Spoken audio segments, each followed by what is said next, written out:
15 minutes in the making, 15 minutes of the fame, 15 minutes of the fast cars and icy chains. I'm addicted to the fast life, it's so insane. 15 minutes in the making, 15 minutes of the fame. 15 minutes in the making, 15 minutes of the fame, 15 minutes of the fast cars and icy chains. I'm addicted to the fast life, it's so insane. 15 minutes in the making, 15 minutes of the fame. Welcome to 15 Minutes of Fame. This is your handsome host, Khalil Murray, a.k.a. Kaiser. Assalamu alaikum wa rahmatullahi wa barakatuh to the Muslims. To everybody else, salute. So today's topic is three different things that I wanted to touch on. And so first, I'm going to go to, I think, one of the most conscious of the topics. So recently in Philly, right, we just seen that a Philadelphia sheriff got arrested for selling guns. Right? Then they say that they linked a few of these guns, I think two of them, to the Roxborough shooting that happened about a month or so ago.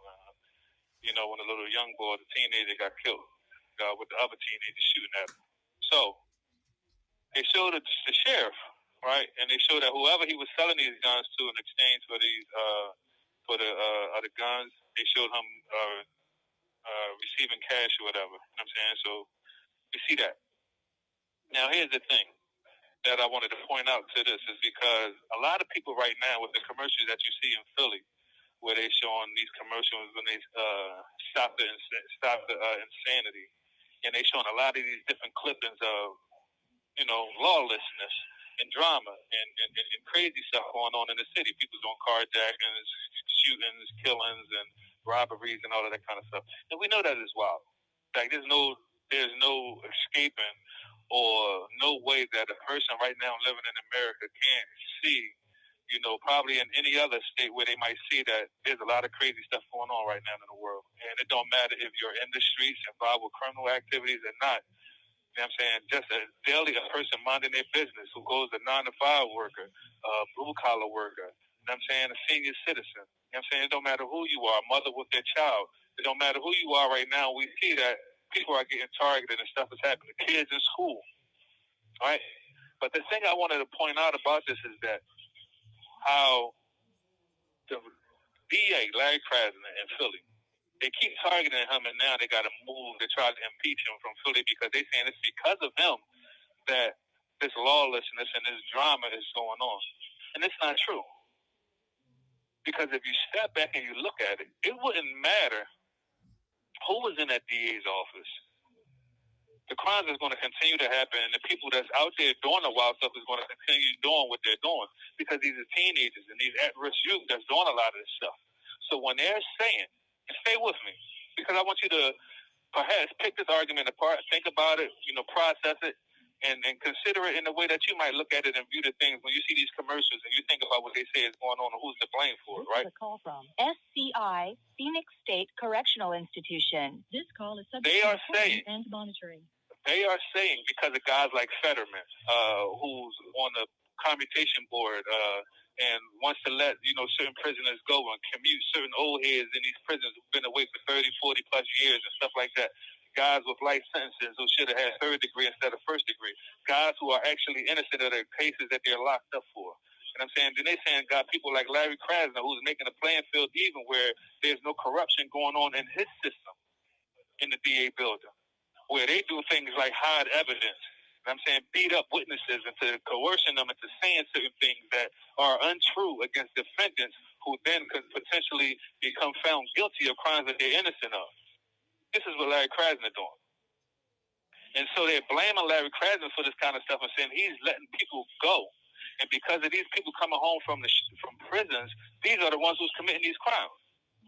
Now, what I want you to take a point of doing is this. Look at them commercials.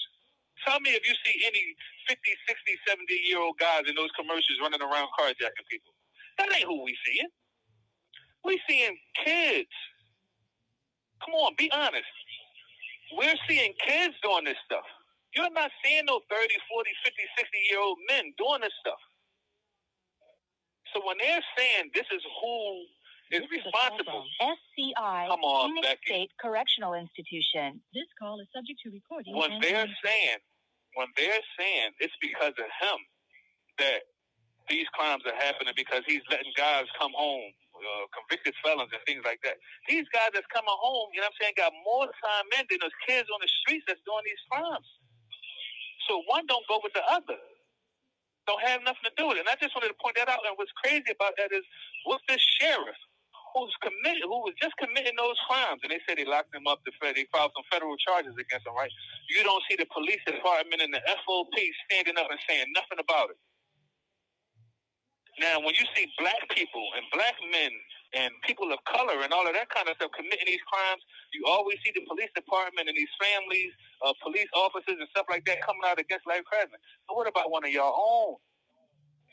What about this man, one of y'all own who was just selling guns that was involved in a high school shooting? And then there's nothing. He ain't one of us now. Suddenly, all of a sudden, this man in blue, this shield, now all of that goes out the window now. One of y'all selling guns. Sheriffs, police officers selling guns in the community. Why is that getting swept under the rug? That's the first topic. And I know that's a little bit serious for y'all. But please, from this position, sometimes the vantage point of being in these kind of positions is that you get to look at it all. You know what I'm saying? Because sometimes you just see commercials and things that's going on out there. And I know a lot of y'all that's free, being out there in the madness of it all, sometimes y'all might not get the actual opportunity to step back and look at it. All right, next, I want to go into something that's a lot sadder and a little bit unfortunate. We just had a young boy in here die about last weekend, in fact. A little brother named Yahya. Alhamdulillah, Yahya was 30 years old, and he died last week playing basketball down there at the gym. And they got him down to the medical, and then he passed away, unfortunately, out at the hospital. 30 years old. And it's been of course, it's been kind of sad for us all and the brothers who knew him and stuff like that, because he was young. You know what I'm saying? Alhamdulillah, he was young. But then, I've been seeing another young boy who walks with him. We used to stay out in the yard with him, work out with him, and all of that kind of stuff.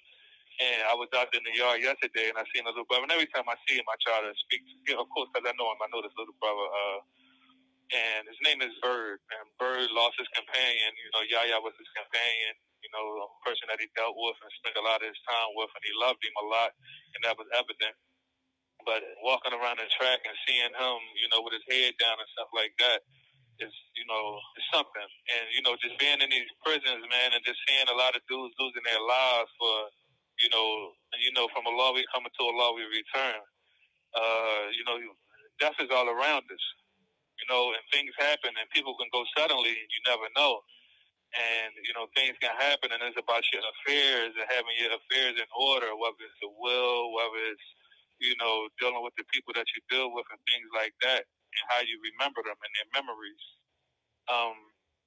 And so I just wanted to point that out there and going into segue and into my last and final topic of what I wanted to discuss and talk about. And y'all might hear some noise in the background because the Eagles is playing and they beating, so the Eagles fans in here is a little excited because they're playing the Pittsburgh Steelers, and I don't care about either one of the teams. I'm just one of those guys who ain't really a fan of football. But yeah, so if you hear any noise in the background, that's what's going on. But here's what I wanted to go to and segueing off of what I was just mentioning about the little brother who's dealing with the loss of a friend of his. With me having lost a lot of different people in my life, from siblings to friends to cousins to uncles, aunts, grandparents, my father, friends, I know exactly how it feels.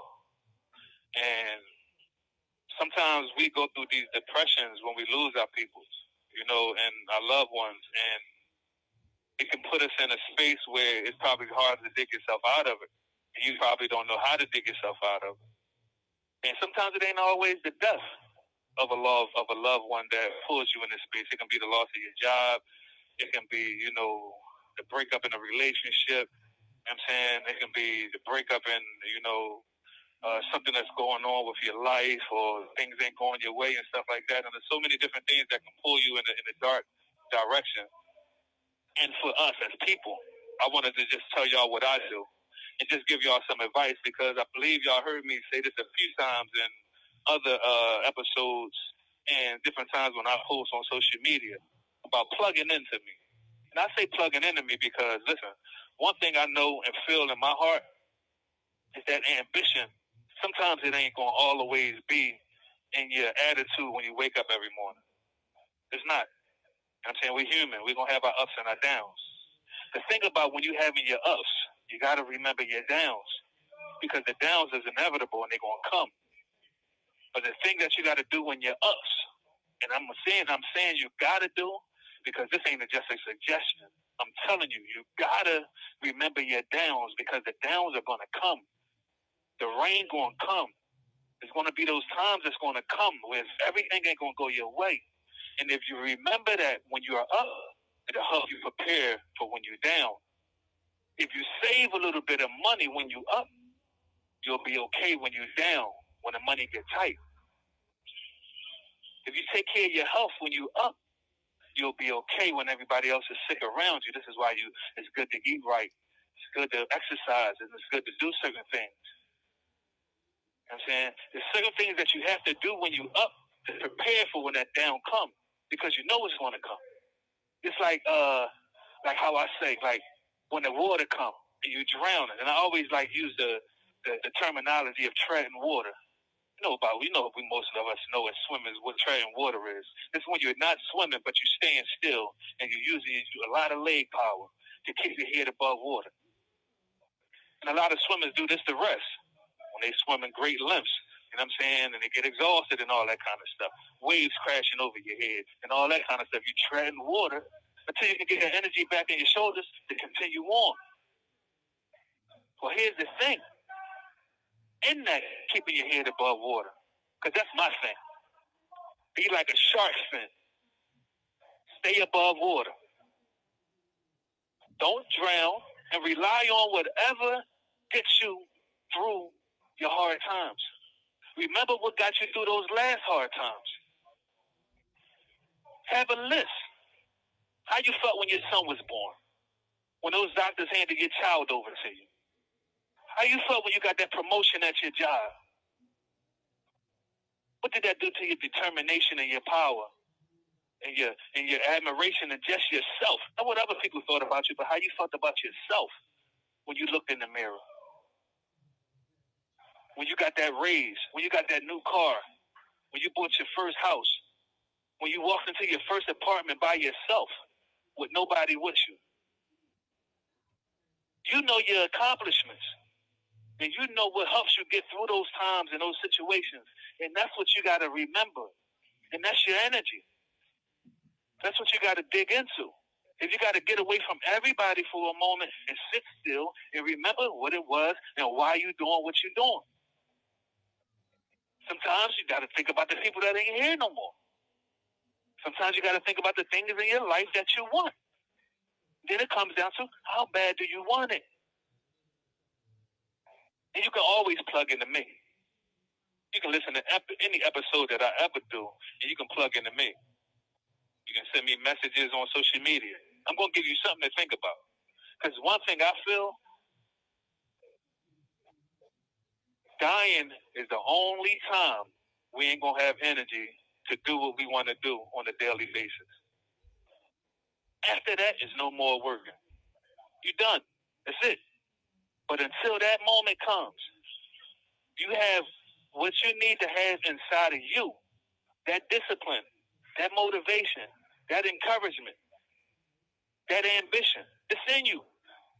You just got to go into yourself and dig and pull away at those layers and that stuff that's clouding. You have 1 minute left. That's weighing it down, and find it. Be like a shark fin. Stay above water. I heard Becky with the Natty here. She said my 15 minutes of fame is up. I hope y'all enjoyed this episode. I hope it did something to you. Enjoy yourselves out there. Take care of yourselves out there. Assalamu alaikum wa rahmatullahi wa barakatuh to the Muslims. Everybody else, salute. I'm out.